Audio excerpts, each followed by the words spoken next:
Sir RTD నోటీసులకి స్పందించకుండా తప్పించుకుని తిరుగుతున్నారు. ఆయన ఒక్కళ్ళే గారు, మిగతా చాలా మంది కూడా విచారణకు రమ్మంటే రాకుండా తప్పించుకుని తిరుగుతున్నారు చెప్తున్నారు. పోలీసులు ఆ విధంగా వాళ్ళు పట్టుకోలేకపోతున్నారా, లేకపోతే ఏంటి అసలు? అంటే చిత్తశుద్ధి లేదా పోలీసులకు వాళ్ళకి అరెస్ట్ చేయడానికి కానీ వాళ్ళు పట్టుకోవడానికి కానీ, లేదంటే వాళ్ళు తిరుగుతున్నారా? ఏంటి సార్?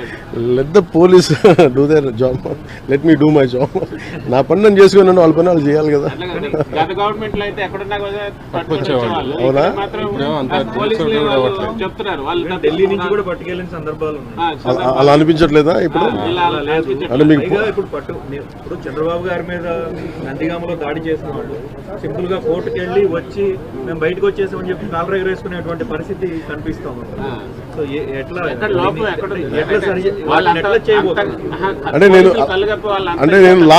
ఒకటి లా అండ్ ఆర్డర్ హోమ్ నేను చేయట్లేదు. సో మీరు ఇది అడగాల్సింది మీరు ముఖ్యమంత్రి గారిని అడగాలి. కూటమి ప్రభుత్వం కాబట్టి కరెక్టే. అలాగే ఇప్పుడు నేను పంచాయతీరాజ్ గురించి అడిగితే నేను చెప్పగలను. కొన్ని ఇది మా ఇంటర్నల్ గా ఏం జరుగుతుందో ఒకసారి మీరు చెప్పినవన్నీ ఖచ్చితంగా నేనే దాన్ని తప్పించుకోవట్లేదు కదా. కానీ ఒక మాట చెప్పేటప్పుడు కొంచెం బాధ్యతగా చెప్పాలంటే, సో మీరు మా మీడియా మిత్రులు అడిగారు ఢిల్లీలో, ఇవన్నీ నేను ముఖ్యమంత్రి గారి దృష్టికిను హోంమంత్రి గారి దృష్టికి తీసుకెళ్తాను. ఏం చెప్పంటారు చెప్పండి, మీ మాటకు నేను తీసుకెళ్తానని. అంటే మిమ్మల్ని అంత ఇబ్బంది పెట్టినప్పుడు, అంత ధైర్యంగా ఆంధ్ర పోలీసు ఉన్నప్పుడు ఈరోజు ఆంధ్ర పోలీసు ఎందుకు తట్టుపాయిస్తున్నారు అడగాలి కదా. ఖచ్చితంగా అడుగుతాను. జలశక్తి మినిస్టర్ పాటిల్ గారిని కలవడం,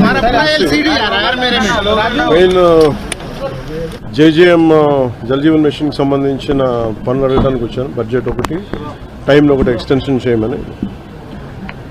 గత ప్రభుత్వం ఏం చేసిందంటే, వైసీపీ ప్రభుత్వం వాళ్ళు సర్ఫేస్ వాటర్ నుంచి తీయమంటే వాళ్ళన్నీ గ్రౌండ్ వాటర్లో తీసేసి చాలా వరకు మల్టీ విలేజ్ స్కీమ్స్ అనౌన్స్ చేసి చాలా తక్కువగా చేసి పర్సంటేజ్.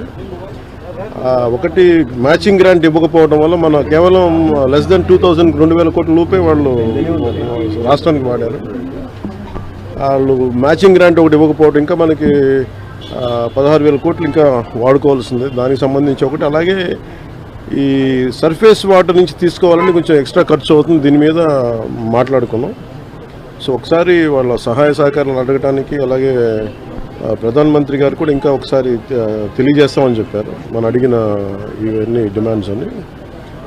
వీటికి సంబంధించి వాడిని అడిగిన మేజర్ రెండు అంటే, ఒకటి బడ్జెట్ని ఇంక్రీజ్ చేయమని చెప్పాం, రెండు టైం జేజేఎంని టైం లైన్ ఇంక్రీజ్ చేయమని చెప్పాలి. అలాగా అది మనం 27 దాకా అడిగాం. అది ఇప్పుడు రేపు అన్ని రాష్ట్రాలకి ఇది అవసరం. పూర్తి అనుకున్న నిర్ణీత వ్యవధిలో అవ్వలేదు, అందుకని వాళ్ళు అది చేస్తానని చెప్పి అది ప్రధానమంత్రి గారు నిర్ణయం తీసుకోబోతారు. రేపు పొద్దున కలిసిన ప్రధానమంత్రి గారిని వారికి తెలియజేస్తాను. లేదు, నేను మాట్లాడేది ఇప్పుడు మన ముఖ్యమంత్రి గారే మాట్లాడతారు. లేదు, ఉన్నాయి, వాళ్ళు అదే చెప్తా ఉన్నారు, వాళ్ళు వాడలేదు. అందుకనే కదా ఈరోజు అంటే మనకి నైతికంగా కూడా బలం ఉంది. కాకపోతే ఏంటంటే గత ప్రభుత్వం చేసిన ఈ తప్పులన్నీ మనకి వారసత్వంగా వచ్చినాయి. అది వాళ్ళు చేసిన తప్పులకి ఈరోజు మనం మాట పడాల్సి వస్తుంది. మాట పడుతున్నాం ఎందుకంటే ప్రజలకు ఇచ్చిన ఇది.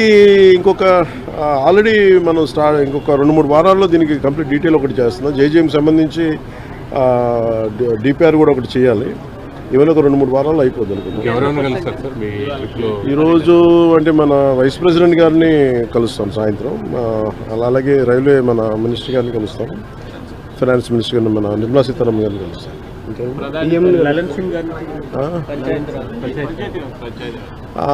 ఇప్పుడు ఉందా మనకి ఇంకా ఫైనలైజ్ చేసినట్లయితే చెప్తారు. ప్రధాని గారితో ప్రధానంగా ఏ అంశాలను ప్రస్తావించబోతున్నారు సార్? ప్రధానమంత్రి గారు కలిసి ఒకటి జల్ జీవన్ మిషన్ మీద ముఖ్యంగా ఉంటుంది. అంటే ఎందుకంటే ప్రధానమంత్రి గారి కోరిక, అంటే ఆయన కళ ఇది, ప్లస్ ప్రతి ఒక్కరికి రక్షిత మంచినీరు ఇవ్వాలని. దానికి మేమందరం కమిటెడ్గా ఉన్నాం. అందుకనే ఒక మోడల్ స్టేట్గా చేయాలనేది ఆయన నా అభిప్రాయానికి తెలియజేయడానికి.